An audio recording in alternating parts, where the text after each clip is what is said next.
February 18th, 2025, I posted in a Discord server and said, I have a message from the future. About 6 months from now, screw worms. Now, I released this message because I made a prediction. Was I correct on that prediction? Well, let's begin with what made me make that prediction, and that would be Commissioner Sid Miller, Texas Department of Agriculture. This article is what spurred me to make this prediction. This article is from texasagriculture.gov. So this is a official government website releasing this, and he says the federal government has a bad habit of spending money on problems before even figuring out what's really wrong. The recent New World screwworm scare is a prime example. So he calls it a scare. Now, what is the scare? What is making this, as he's calling it, a scare, at least? Recently, only one cow of thousands that were crossing into Mexico was found just north of the Guatemalan border. This is key. Remember this. 1,100 miles away from Texas. That's what they're trying to say to make you not care about it. That's proof the system is functioning as it should. Except they shouldn't be getting that close. So the system, at least from my understanding, at the time of making the post in the Discord, it was not functioning as it should, and this was proof. And he's angry about this. Instead of recognizing this as a victory, the federal government is talking about throwing $165 million worth of taxpayer dollars at a solution for a problem that hasn't been fully identified. Listen, dollars don't kill screwworms, sterile flies do, detection systems do. We already have the tools to manage this issue because we've been doing it successfully for decades. And this is another fun part, that made me make the prediction. Winter gives us an edge in fighting screwworm outbreaks because cooler temperatures slow down fly activity and reproduction. Absolutely amazing. As long as nothing happens with the climate and it doesn't change, it'll be the same as decades ago, right? So obviously that's a big plus they can count on. And closing the border to livestock or animal products, even temporarily, could send shockwaves through the beef market. So, of course, you don't want to do anything involving the border and trading products across it because that would be too much, right? So, just putting that out there. The bigger worry here is, of course, fewer cattle would mean higher beef prices. So my takeaways were they're going to drop the ball. And I expect the incoming administration to drop the ball. So I took this article and I put it on my desktop. I saved it. I made sure I saved a PDF of it in case they took this down when they said there was absolutely no signs in the future. They haven't done that yet, by the way, but I expect to be like, we couldn't have seen it coming. Now remember, what date did I make my prediction? Again, that's important. February 18th, 2025.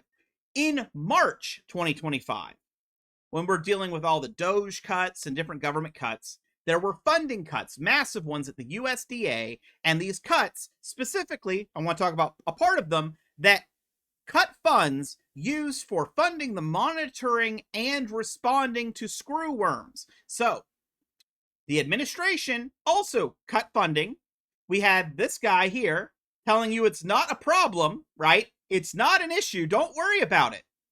Well, here we are, 8/10/2025, about 6 months after my prediction.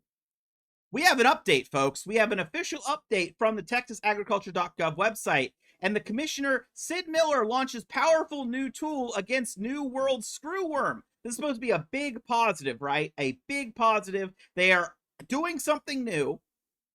They're going to try to control them. And in this, if I can find it here, this new attractant named TDA Swarm Lure marks a serious upgrade in our efforts to protect Texas livestock from the threat of the New World screwworm, now roughly 370 miles south of Texas. Yeah, you heard that right. Don't worry about the problem. It's 1,100 miles away. We've got this handled. Cooler temperatures mean we're good.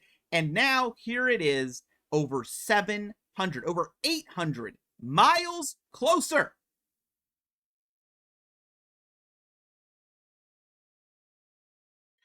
Guess whose prediction was right? So when you see the beef prices at the store, remember, screwworms haven't made it in yet.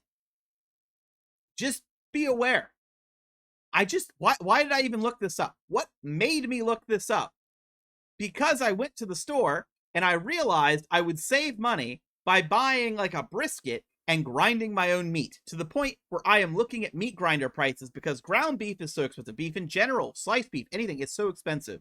And I was like, you know what? I wondered if Screwworms made it into the US yet, because it's sitting on my desktop so I don't forget. And the answer is no, it is 370 miles away. Still. So it's just the tariffs and other things coming into effect that are adding costs to the beef. And of course, people are like, well, how does that happen? Because they import cattle, they import equipment, they import different things, and the costs just keep raising. The imports are going to raise the price of American goods too when you have tariffs on imported goods. Just how that things work. And now we have screwworms. Amazing. Amazing. Almost like you could predict that the government was going to drop the ball. And this is why you don't let industries self-regulate, right? This is like a lesson. If you let an industry self-regulate, they are not going to be as preventative as a government would be when it comes to an issue like this. This is something that the point of these screwworms was that we were battling them thousands of miles away. We as Americans were paying for another country to battle them so they don't reach us. But people don't understand that that's the point of a lot of funding that goes into projects in other nations. And behind me is a letter from Greg Abbott building a new commission to deal with the screwworms. And he says Texas played a critical role in eradicating this pest from the United States in the 1960s and will do so again if the need arises. We stand ready to protect our land, livestock, and wildlife. Except, I guess, not in December when there were signs and Texas seemed to be ignoring them and downplaying them for short-term monetary reasons. And then I guess not when there were USDA cuts and Texas wasn't doing everything they could, as far as I'm aware, to try to get that funding back to prevent this. And now they are even closer. And they can't say they didn't know it was coming. They wouldn't have a leg to stand on because they themselves talked about, oh, it's not a big deal. The cold weather will keep them back. It's 1,100 miles away. They downplayed the issue. It didn't work, right? And you might be thinking, well, they got a new attractant. They've got new everything. Aren't you thinking they're going to be able to handle it? And my prediction is no. No, I don't think that this government can handle anything.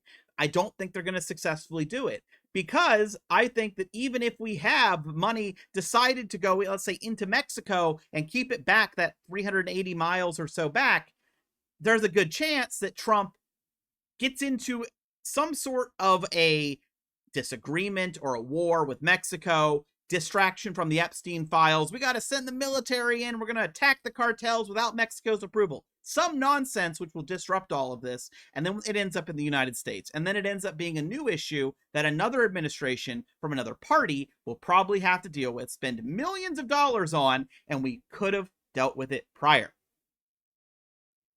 The thing people forget when they're like, yeah, Doge is cutting all this funding to foreign countries, the US is saving money. A lot of this is actually to protect America as well. If disease is down in other countries, disease is down in America. If parasites are down, you can build a buffer zone, right? This is something that I saw coming, I knew was coming, and it came.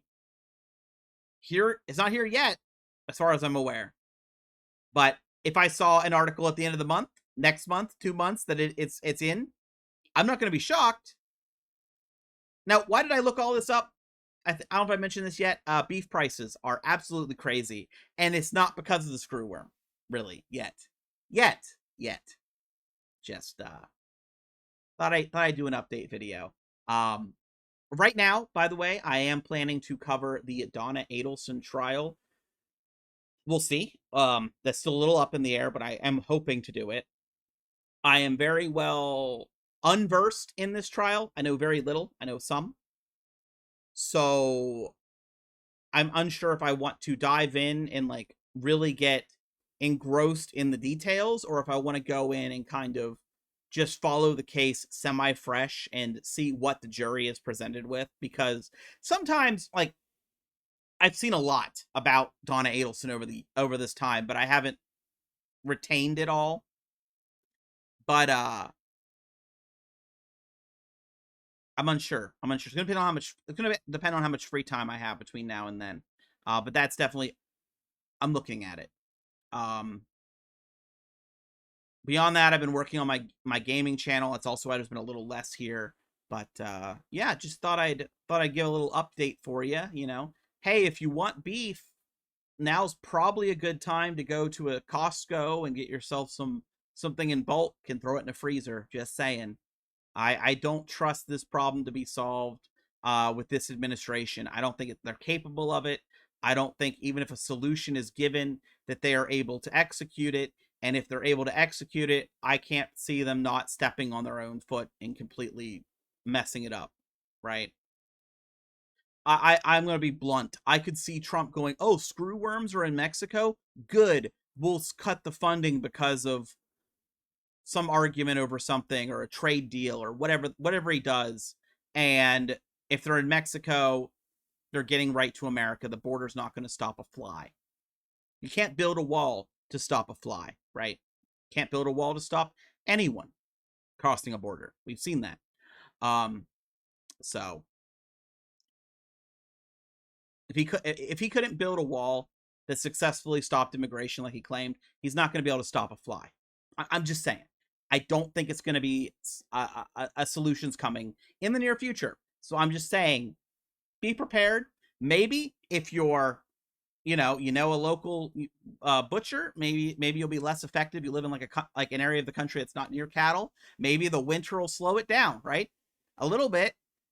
But remember, if it slows down in the winter, there's a chance that the government says we made a big success, and then spring will happen at some point. Are they going to be preventative measures going in place still at that point? Or are they going to short-term claim they saved money and cut it? There's a reason these government spending and programs exist, and we're slowly having people learn that.